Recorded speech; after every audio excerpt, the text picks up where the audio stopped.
of a forecast from the Climate Prediction Center would suggest that our drought's going to persist on into the coming year, at least till May is what their projections are saying. And so so good to be thinking about drought, good to be refining our plans, good to be thinking about through those options. And so today, hopefully we can kind of talk about maybe some trigger points and some things that could help define what some of your trigger points are. So in spite of it being projected to be a drought on into May, this is what it looks like here in the Scottsbluff Gehring area right now. We currently have about 281% of our mean March precipitation, so about 2.67 inches, where we usually only have about 0.95, and this all came this last weekend in a pretty good snowstorm. So I'm still our driveway going out to our gravel road it got drifted in, and I still haven't worked it all the way through to get out yet. So this will be a good recharge. It'll be a good start, you know, but it's kind of early in the growing season, and that'll get some soil moisture there. But it's really important that we get precipitation throughout the growing period for some of our grasses. And so I'm just going to kind of break this up, and it's going to be somewhat theoretical, maybe a little bit just kind of vague in terms of some of the things to think about. But I'm going to break this up and start out by talking about pre-drought management. And so this is managing before the drought. It's managing in the normal years. And some of the things that I'm going to try to go through a little bit here is knowing your plant community and your seasonal plant growth distribution. Really understanding what your precipitation distribution is for your location, and then knowing your grazing management and making sure you keep good records so you can go back and really look and see what happens during drought, what worked, what didn't, and maintaining those records well. And so we often talk about rangeland monitoring, or this orderly repeated collection analysis of data. And, you know, they could be pretty wide open as to what you want to collect. It's really whatever helps you to make decisions. And that could be really, really intricate, detailed records, or it can be really kind of basic notes that says, you know, we grazed too hard this year. You know, plan on grazing less next year on this pasture. You know, just it doesn't have to be exactly what some people might say, like a defined program. It could just be pretty vague. And so this is oftentimes what we talk about with the adaptive management. Adaptive management, the definition is learning by doing. And there are a lot of scientists looking at this term adaptive management and how it fits into some of our ecological management, some financial management, and how you kind of look at the whole of the problem. And so this also works in periods where there's a lot of uncertainty. So we don't always have the answer. So we have to learn as we go along with it. And so when I think about drought anyway, there's a lot of uncertainty going into the growing season here. And so by identifying objectives, using the best information we have available to create trade-offs and to decide on some of the outcomes that we estimate, and then we can implement, we can monitor, we can evaluate, and this structure goes around and around, and we can learn throughout the whole process. And so in the pre-drought period, it's really the time to understand and to evaluate and to get all the information you can to pinpoint what's going to happen if it does get dry. And the first part of that, in my mind, is really understanding your plant community. And so we have a couple research ranches in the Sandhills. This is some data that we collected at Barta Brothers Ranch over a number of years, looking at the proportion of that plant community that's either a warm season grass, a cool season grass, a forb, and then the other would be shrubs and sedges. And so basically the X is the average out of a number of years, and then the box and whiskers show some of the variability, the highs and the lows. And so on average, that plant community is about 40% of the biomass is warm season, about 30% is cool season, and then 15% is forbs and 15% is other. And so when we think about that in terms of when is that precipitation going to be most critical and most effective, we can look at these growth periods for both our warm season and cool season grasses. So on average, grasses make up about 70 to 80% of our plant biomass that's out there. So that's what's driving a lot of the food that those cattle need. And so when we look at these critical growth periods for cool season grasses, it's really when we really get ramped up and the temperatures get right that we can start growing a lot of forage. It's that later April, mid to late April period. And then by about early to mid-June, most of those cool season grasses have reached reproductive maturity.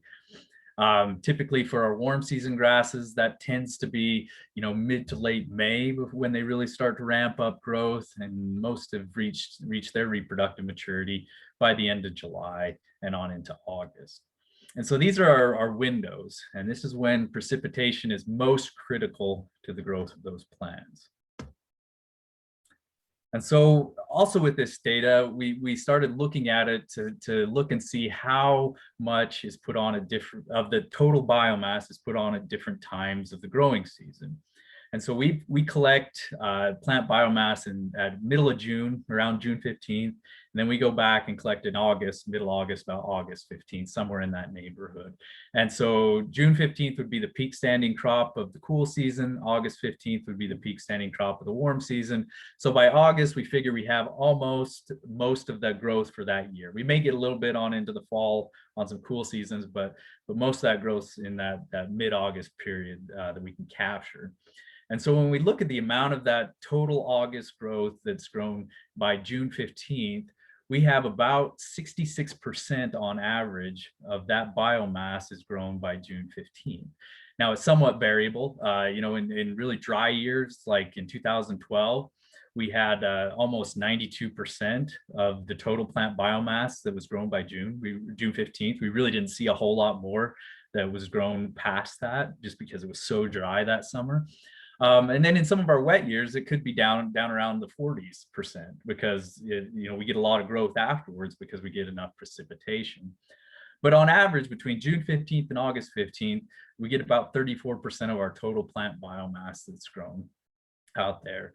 And again, that varies just a little bit. But by this June 15th period, when we look at this other with the yellow box and whisker plot, that yellow X, would show that this is the percent of mid-August production that's grown by mid-June. And so our cool season grasses, we do a pretty good job in most years of hitting that peak standing crop. So about 100% of our biomass is grown in mid-June. We have some that's a little bit above what we see in August, mainly because there's some we lose some tillers because of desiccation and senescence of those cool season grasses. So that's why we sometimes see a little bit above. But then we get about 50% of our warm season grasses grown at that same time.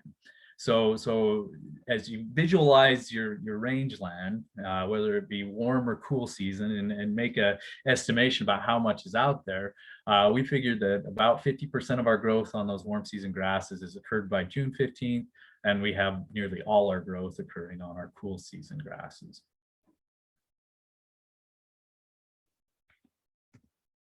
So we have this database of plant biomass that we go out and we do some pretty extensive clipping and weighing on that, and you may not have that on your ranch, and that's fine. And there's a lot of places that don't have this data, but this is a tool that I wanted to talk about, and this is essentially, if you're familiar with the Web Soil Survey, this is most of that data is in this program here, and it's called EDIT, the Ecosystem Dynamics Interpretive tool. And what you're able to do is zoom in on your area. And this is mostly data from the NRCS, ecological site descriptions. And for every rangeland in Nebraska, they have an estimation of a plant community based on an ecological site. So this would be a sands ecological site in the western sandhills, so that 14 to 17 inch precipitation zone. And they give an estimation of a total, a representative, and a high year. So low would be like a drier year, representative would be an average, high would be a wet year. Now this is all air dry forage values. So pounds per acre, and they also give these growth curves. And so you can look at your plant community and you can go in here, and basically what this is saying is that in March, there's an estimate that about 5% of the growth happens in March, another 5% in April. So that's 10% of the total between those 2 months. In May, about 15%, so 25% if you add all those up. June, another 25. So by June, their estimation is that about 50 to 55% of that total biomass is grown. And then in July, another 30%. So about 80 to 90% of that total biomass is grown. So you can look at this under different scenarios, maybe a plant community that's a little bit closer to what you have there. And I just really think it's important to kind of think through this to help make decisions. If you know where your plant community is at in terms of where it should be in that growth cycle, you can start to make some estimations as to, okay, we should be here. Do we have that 50 to 55%? And if we are there, how much can I expect to grow if we don't have rain later on in the year? And so I think this is a really nice tool that they put together, and wanted to throw that out there. So you know, I oftentimes talk about this historic precipitation, and I think there's a lot of value in looking back in time at precipitation on a given piece of land. And I'm going to show a few tools that I think are helpful that can help with that. So this is just data that I pulled up. This is out of Ainsworth. And this is at the High Plains Regional Climate Center. It can be found at this ClimeMod that I have the address down at the bottom at .unl.edu. You can type in your address and you can start pulling up some of this data. And a lot of the airports actually have some pretty long data sets that are incorporated in there. There's some shorter data sets in there too, but a lot of readily available data sets for precipitation. And you know, and I like to start looking at these and really kind of seeing these boom and bust years, as this quote kind of points out. And I focus on some of the most important, that critical growth window. So that May, June, July, for this Ainsworth area, you know, predominantly warm season grass areas that it really needs that precipitation in the mid to late summer to ensure that the growth on those warm season grasses happens. So looking at the annual, but also really looking at that key time growth period. And so the box that I have there represents a time where we have some plant data collected at the Barter Brothers Ranch. So it's really close to there. This is a pretty good representation of the data or the precipitation that's at the Barter Brothers Ranch. And, you know, we hit some pretty dry periods. So since 1940, 2012 was the driest May, June, July that we've ever had in that area. And then if you look at 2002, you'll see that was also a pretty dry May, June, July that was followed by a 2001 that was actually somewhat dry as well. And so when you kind of can start looking at this, you can look back in time too and see that, you know, in the early 70s, there was a period where May, June, and July was relatively low, below average for a number of years. And then if you look even in the more recent past, you can see that we've had a lot of years with above average precipitation for the Barter Brothers Ranch and the Ainsworth area. This is in Scotts Bluff out here. We see a little bit more year-to-year variability as we go back in time and look at some of these years. But again, 2012 was a tremendously dry year. 2002, another dry year.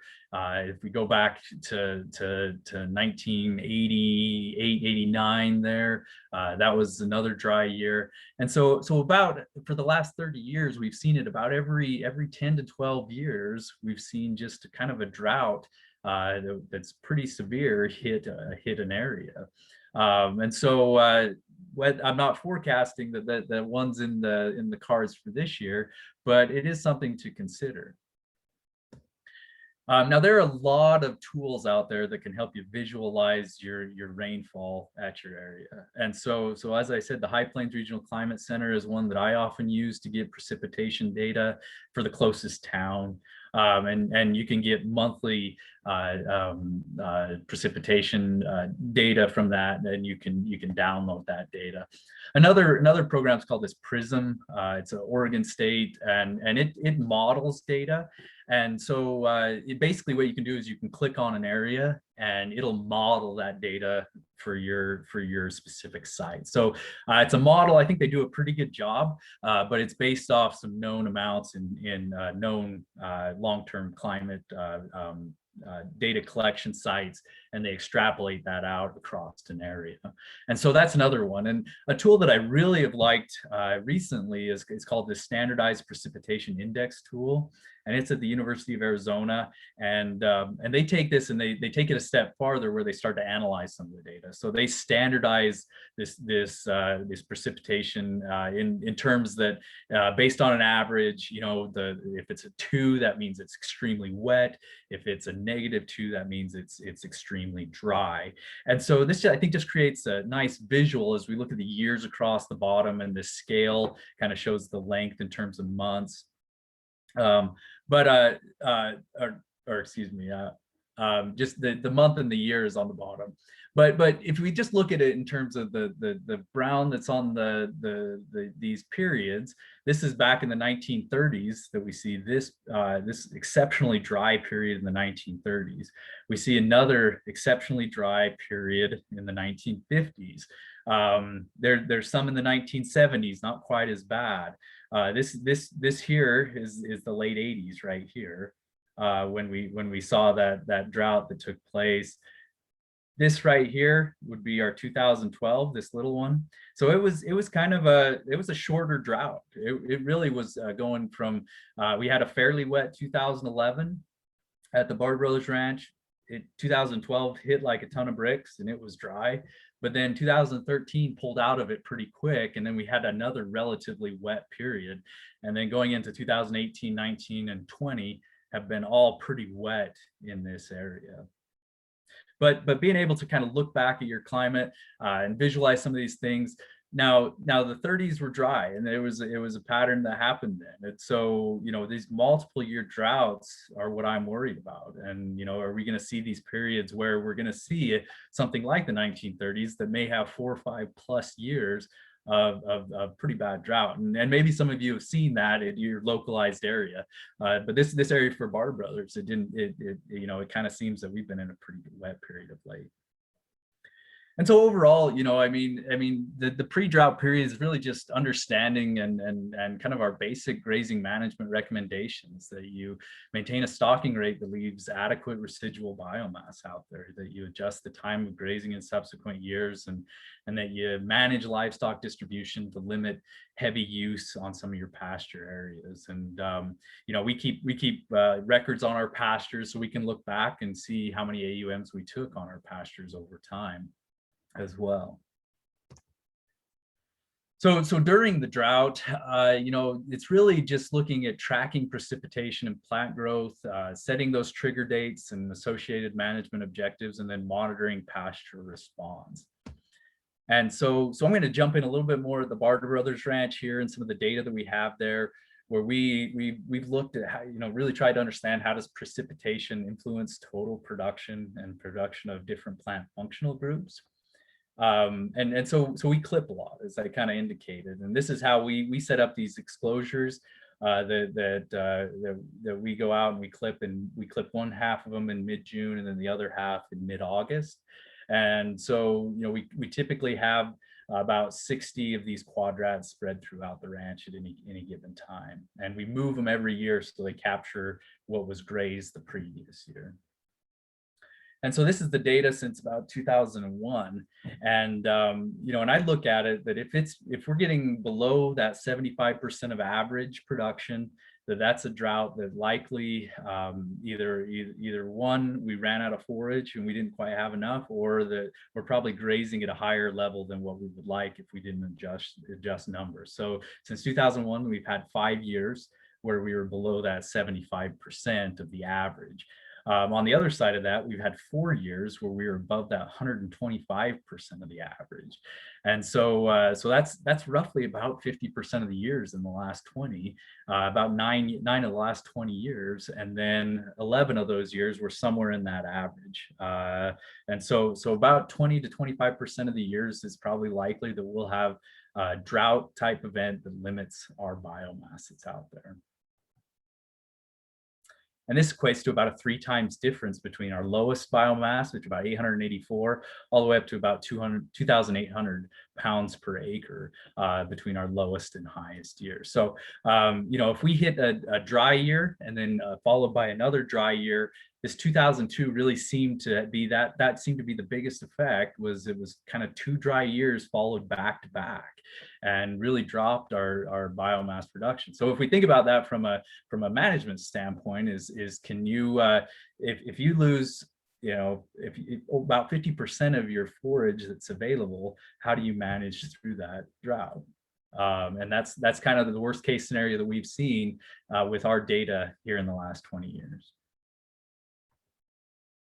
And so when I say track precipitation, I think what we've really seen with this data we've collected at the Barr Brothers Ranch is that it models pretty well with the precipitation that's collected in May, June, and July. And you can look at it either precipitation events or total precipitation. So we've looked at a number of different precipitation event categories, and this one seems to model the best is the number of events greater than 1/10 of an inch in May, June, and July. And so on average, we get about 18 events over 1/10 of an inch during that time period. And our mean production is about 1,900 pounds per acre. And so if we look at this model, this slope of this line and the points all around it, basically the R squared value here, this 80.85 would suggest that we're explaining about 85% of the variability in our August biomass production can be explained by the number of events over 1/10 of an inch. And so the slope of the line would suggest that we get about 80 pounds for every event over 1/10 of an inch. And when you think about sandhills rangeland, it's really the porous sand, water percolates down pretty quick. And so the more frequently you get events, the better it does at modeling what that biomass production is going to be. And so there seems to be a pretty strong relationship there. You can also look at total precipitation during that time period as well. And we've looked at a lot of different time periods, adding in water, water year, looking at earlier, looking at later months. And this always seems to be the best model is that May, June, July precipitation during that critical growth period. And we typically get about the slope of this line would suggest that about 91 pounds per acre per inch of precipitation at the ranch. And so when we look at this with just looking at cool season and warm season grasses, I won't get into this too much, but it's a similar model. There's a little bit more variability here, but really what we see in this total precipitation is that cool season grasses tend to model best with April, May, June precipitation, as would be expected as they get growing earlier in the growing season, whereas our warm season grasses tend to be June, July. So June's a pretty critical month that there's overlap on both of these plant functional groups. And so when I think about this and tracking precipitation and really understanding your system, this I think kind of helps us to visualize that a little bit more. I know it's kind of a busy graph, but basically anything that's kind of that orangish color is a below average month. So we have May, June, July, we have the years. And if it's that orange, it's below average. If it's just gray, then it's average. If it's blue, then it's above average. And so the key point here that I wanted to bring up is that it's uncommon for July precipitation to make up for a dry May and June. So when we look at, for example, 2012 here, what we would have needed in July to make up for some of these for a really dry May and June would have been 10 events and over 8.34 inches. And so, sometimes we're just waiting for that drought to break and hoping that the rains will come. For the most part, if it's been dry early on, it's probably going to be dry on into July. And even if it's not, it's often difficult to make up that deficit on into July. So really helps to think through that. If for example, we should have about 60 to 70% of our biomass grown by June at the Barr Brothers Ranch, and we've already been dry. It's not expected that we'll get a lot of July precipitation. then we're probably at where we're at and not going to get a whole lot more. And so we can start putting in those trigger dates and start making decisions based on that.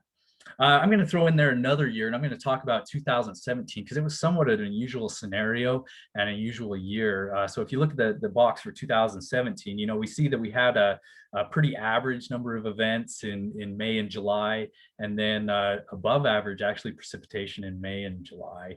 But our June was we only got about 0.4 tenths of an inch of precipitation in June. And this is what it looked like in 2017. So this is a flash drought that happened. And it typically went from about the later part of May to the early part of July that we saw 2 events that had about 4 tenths of an inch of precipitation. So that was only about 10% of the normal precipitation for that area. Now, even though we had above average May and July precipitation, that key period there was critical in the total plant production, which ended up being below 75% of average. And when we look at that from our cool season grasses and our warm season grasses, as this graph points out, is that early season precipitation allowed our cool seasons to grow almost average. We were really close to what the average was for cool season grasses, but that critical period of dry conditions, it dropped our warm season grasses by about 45%, 47% of the average. So we didn't really get the warm seasons to take off and grow. And by the end of the growing season, they really hadn't caught up, even though we started to get precipitation later on in July. So again, that key window of June is critical when we think about that total plant biomass that's growing. So this is just some thoughts and some trigger dates. And, I think people can be variable, just be consistent and be frequent in how you set them. I usually think of April 1st as a good time to sit down and think about, what was my precipitation last year or the year before that even. And I equate that at the Barter Brothers Ranch to years like 2001 and 2005. They were both kind of drier summers. And so we already know we're going into the coming year a little bit drought stressed. It wasn't like that this year. I know there are a lot of places in Nebraska that 2020 was a really dry year. 2020 at the Barter Brothers Ranch was actually one of our top producing years and a really pretty high in terms of the precipitation that we saw there. It was kind of an anomaly in Nebraska that was mostly dry. But as we went west of there, pretty quickly we started to see some pretty dry conditions. So how did your pastures look at the end of last year? And then how was your grazing? Where did you graze them a little bit heavier? Where are you at with those? And to really start and think critically about that. And so from April 1st, it's kind of a wait and see pattern. May 1st and May 15th, it's really time to start thinking, okay, have I been pretty dry? And if you've been below average, this is kind of like the 2002s and the 2006. We went from a dry summer into another dry year. So it's kind of hitting it twice in a sense. And so if that happens, it's really start to thinking about, okay, I need to start planning to put my actions into play here. And Aaron brought up a lot of really good actions, I think, last week in talking in his talk. By June 1st, I think that's a critical date that if you really haven't had much for May precipitation, it's time to start putting those plans into play. By June 15th, you should have a pretty good idea of how your grasses look, how you're at with precipitation, maybe some predictions going forward if it looks like you're going to get rain or not. And then by July 1, you should be able to see, okay, what did May and June look like? If May and June were both below average, and maybe even if there was a pretty critical window in June, like 2017, it's probably really time to start making more, going into the next level of your drought plan. And then going into July 15th, if below average precipitation persists, I'm never one to cuss precipitation, but it's really that key window for those warm season grasses seems to be important. And if you kind of catch it on the tail end, you may get a little bit of growth going into August, but it's not going to be anywhere near what you saw if you'd had good precipitation on in June and July. And so this is a figure that just kind of shows a little bit about our planning, that we've looked at. And so we've kind of looked at this stocking rates based on harvest efficiency. And so that 25% HE or harvest efficiency would represent an intake of 25% of the biomass, leaving 25% for wildlife, for trampling or other, and then leaving about 50% of that biomass out there for the plant to recharge and regenerate. And so that's a conservative estimate. It's often the estimate the NRCS recommends. And but typically if you're managing more intensively, you can bump that up a little bit, that 30% or more, and still be all right, because you're managing better distribution and timing of grazing and those types of things. And so this is at the Barr Brothers Ranch. It's all the pastures, and so the orange, the gray, and the blue lines are what we would estimate the stocking rate to be based on the variable plant production. The straight lines are what the average would be, and then the green lines, or the green boxes, are what we actually grazed. And so there were definitely times where we grazed it probably a little bit harder than what we should have. And but I often look at it like this. We can't always be. It's sometimes hard to completely match that biomass with our demand from our livestock. And our rangelands can be resilient. And so I think of these as kind of deposits and withdrawal times here, that if you may not graze it quite as hard in the wet years because there's a lot of biomass that's out there, so you may be a little undergrazing, and that may help it with some of the withdrawal years where you're grazing it a little bit heavy during these dry years. Again, that's why we often say a conservative stocking rate might be the best option for some of our rangelands, is because we may try to hold on a little bit too long and overgraze that a little bit. But if we can be really flexible, and if we were a little bit flexible and maybe had a crystal ball and really could visualize where it's going to be at a little bit better, then we'd be able to pull cattle off a little bit sooner, give some rest to some pastures a little bit earlier, and maybe manage a little bit better. And so the post-drought management, really it's just allow time for recovery, and either that's a reduced stocking rate or it's deferring grazing on some of our heavily grazed pastures. And so this was at the Goodmanson Sandhills lab in 2012 and 2013. So 2012 was a just tremendously dry year, not a lot of forage, probably grazed a little bit heavy in some of these pastures. And then in 2013, we just saw a tremendous flush of annual sunflowers out there.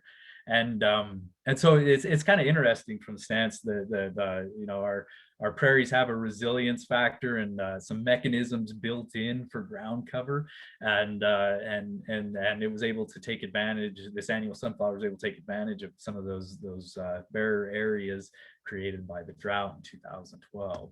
When we look at it from a quantitative standpoint, really look at the amounts of different grass functional groups and total plant production, this is what 2012 looked like at the Goodmanson Sandhills lab. So 2010, 2011, both were above average years. So pushing on that 2,400 pounds of total biomass, and the red line would be our precipitation in May, June, and July on the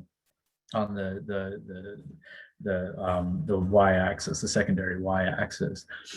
So 2012 hit, it dropped our biomass to down around 1,400 pounds per acre. And so when we looked at that 2013, we went from less than 100 pounds per acre of forbs in 2012 to over 1,000 pounds per acre in 2013. And that's really what made up the difference in that total biomass production in that second year. But if you look at the grasses were actually lower in 2013 than they were in 2012. And so there was some residual effects of that drought that carried on into 2013.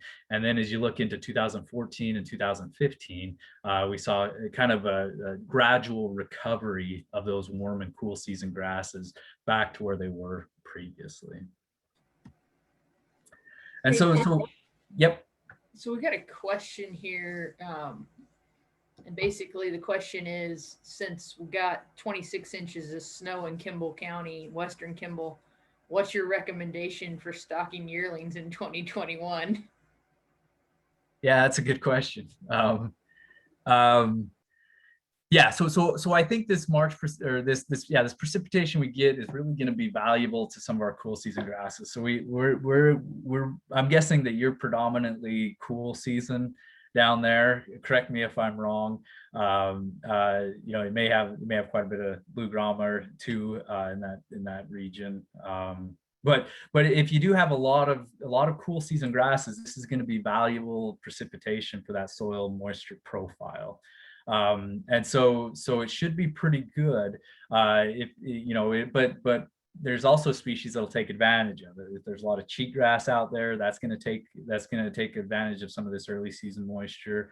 But if you have the western wheatgrass, the needle and thread, that's all going to be pretty important for biomass production. I'm still a little bit tentative on saying whether it's going to carry through, just because I think that consistent April-May precipitation has time and again, and there's really long-term data sets over in Cheyenne and down into Colorado there on the shortgrass prairie that's there. And really most of those models go back to that April-May precipitation as being critical. So it helps, but I don't think it's going to be a cure-all, and I'd still be a little bit tentative if we come out of this and still remain pretty dry from here on out. So I'll ask one follow-up. If you are in a situation where you have a field where you have quite a bit of cheatgrass, does this extra moisture this early, does that suggest that you'd be better off stocking a little heavier and getting on the cheatgrass earlier? Or are you still thinking that really the April moisture is what really matters? Yeah, I mean, I think it does still need some of that. I mean, this gets it started, this gets it going, but it's surprising just how much of a consistent amount of precipitation really benefits this. And so in the harder ground that's out in the Panhandle here, I think it holds on to a little bit more of that moisture. In the sandhills, I think it percolates out a little bit quicker. So it's more critical to get frequent rainfall events to keep that going. But yeah, I think it's probably going to be good to get started. And if you have a lot of cheatgrass, this could be a year to get out on it and utilize it early on in the growing season. But again, if April, May turn off dry, it'll probably be pretty short-lived in its benefits. Thanks, Mitch. Yeah, and I'll also say so here that when thinking of stocking yearlings, so Colorado State and ARS and Fort Collins came out with a really cool study, and I wish I would have presented it here, and maybe I can find the link real quick and throw it in the comments. But it would really fit for this Western Kimball County because it's a very similar environment that they did there. But they use long-term records in Cheyenne. I believe it was at Cheyenne that they use all these records, but they modeled it based on the La Nina patterns. And they actually came up with a decision support tool that would say, based on the temperature of the Atlantic Ocean, what's the best option for stocking yearlings? Stock them a little bit heavier, stock them a little bit lighter. Now we're in kind of a La Nina pattern. And so in that decision support tool, it would suggest that you should probably stock a little bit lighter in 2021. And so if you search for that, you could search for yearlings and stocking Colorado State. They did a nice extension publication on it, and it gives you kind of decision support tool to use to make some of those decisions. So you can check that out. And I think it's just really cool long-term research, like decades long, looking at stalker production as well. Yeah, so just jumping back, I just have a few more slides, and we can chat about some of these things more. But this is a study that was done here just north of Paxton here in the Panhandle, where they looked at defoliation on needle and thread plants. And so in 2002, a really dry year, they went out and they clipped these plants at 40% and an 80% simulated utilization. And then they came back the following year and took biomass production to see what yields would be. And so they clipped these plants in late May. So that would kind of be the critical time for the growth on those needle and thread plants. And what they found is in a drought year, if they clipped them at a moderate 40% utilization rate, that there was really no difference between the clipped and the undefoliated plants. But if they clipped them at a heavy rate, that 80% utilization, that following year, that biomass was about half. And so when we think about, when are we most likely to graze a little bit heavy is probably during some of these drought years. So really thinking of this as a multiple year thing. If we graze heavy this year, it was dry, it may have set those grasses back for the coming year. And maybe we need to think about either deferring grazing on some of the heavier grazed pastures or adjusting some of those stocking rates to allow a little bit more time for recovery. And this is just kind of a graphical representation of that, and so on the left here is a kind of a normal growing season that shows carbohydrate reserves, so the underground, the roots, and what's growing above ground. So typically we start fairly high. It uses some of those carbohydrates to get the factory going, get the leaf material going. And then as that goes along, it starts rebuilding those reserves as it gets more photosynthesis in the leaves as time goes on. But if we have a drought year, that could get stunted. And so we start off low. We don't really create a lot of that leaf material. If we graze it pretty heavy, then again, that's going to have an effect on some of that below ground biomass as well. And so this is kind of this cumulative effect of heavy grazing and drought and how that can pull through into the following year.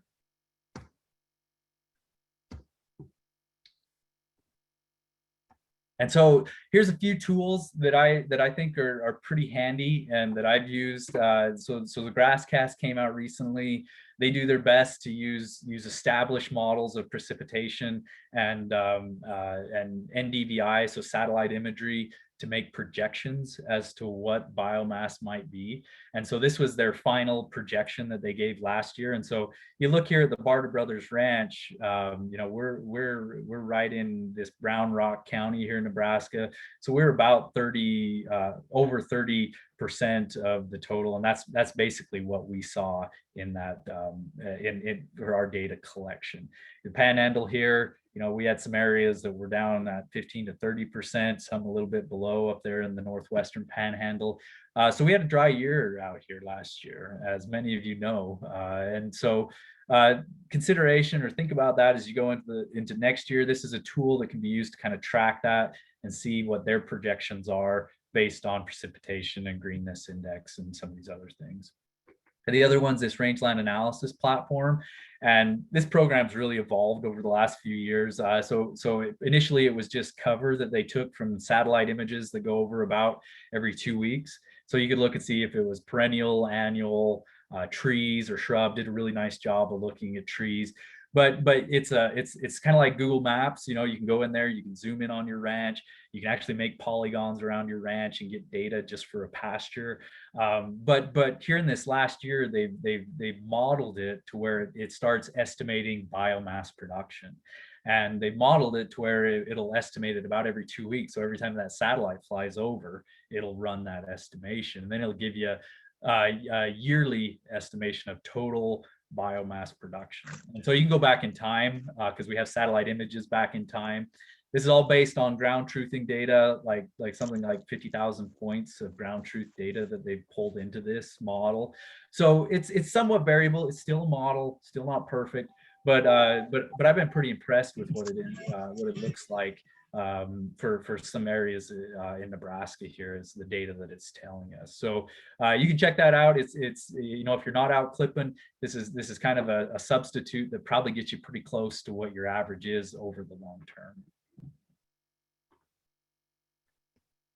And with that, that's what I have today. This is my contact information. Feel free to reach out. I'd be more than happy to talk or walk you through some thoughts on drought management and in your particular situation.